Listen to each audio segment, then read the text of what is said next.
হে বালের কোম্পানিতে চাকরি করতে এসে টেনশন শেষ নাই।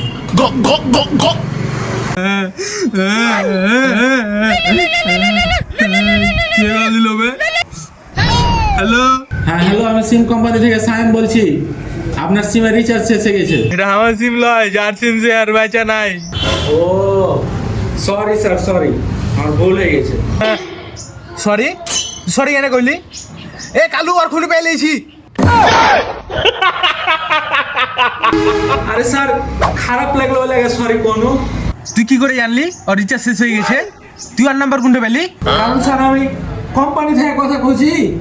বাপ রে, এ কালু খুনিদের ফের কোম্পানিও আছে।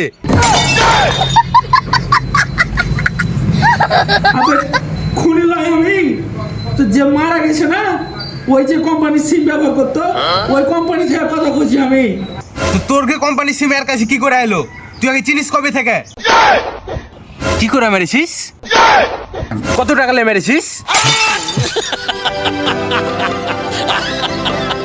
তুই প্রচুর ভালো লোক মেরে দিয়েছিস রে। আচ্ছা দাদা, যে লোকটা মরে গেছে ওই লোকটা কি তোমার খুব কাছের লোক? না, আমি তো আজকে প্রথম দেখছি। আরে আরে কি বে, নিজের গুলাই তো এখানে বুঝে আছি। আরে স্যার, ওই সিমটাতে যদি রিচার্জ করেন তাহলে ওই সিমটা চালু থাকবে। হ্যাঁ, এদিকে আমি সিম চালু করে রাখবো, যার সিম ওকেই তো বন্ধ করে দিয়েছিস। এরপরে কি আছে, আমার ইস্তেমাটা নিয়ে যা, আমার ইস্তেমাটা নিয়ে যা স্যারের পুটকিতে ভরতে। আমি আরে বালের চাকরি করবো না।